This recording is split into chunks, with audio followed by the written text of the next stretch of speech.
If you've ever trusted your GPS a little too much, you'll get why my hands started to sweat as soon as it rerouted me off the main avenue, leading me into a labyrinth of unfamiliar side streets. I was supposed to be 15 minutes from home, but the digital voice chirped, "Continue straight," as the buildings around me grew older and the streetlights flickered out, one by one.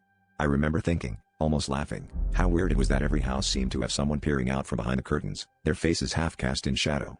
But what really made my heart skip was that, with each block, those faces became more and more familiar, until I realized I was seeing my own eyes staring back at me, multiplied in every window. I pressed harder on the accelerator, hoping to break free, but the road only seemed to stretch further, narrowing with each passing block. My phone buzzed with another reroute, and I glimpsed myself in the rearview mirror, pale, wide-eyed, and sweating. The further I drove, the more details I noticed in the faces watching me. One had a scar I got as a kid, another wore the same ratty hoodie I'd thrown on that morning. The houses pressed closer, the street darkened, and the GPS voice began to glitch, repeating my name in a warped, metallic cadence.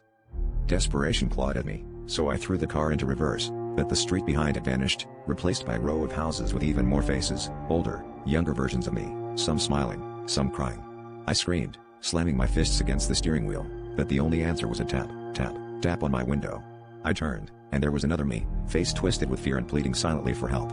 I fumbled for my phone, trying to call anyone, but my contact list was filled with nothing but my own name, hundreds of times, each one with a different, distorted profile picture.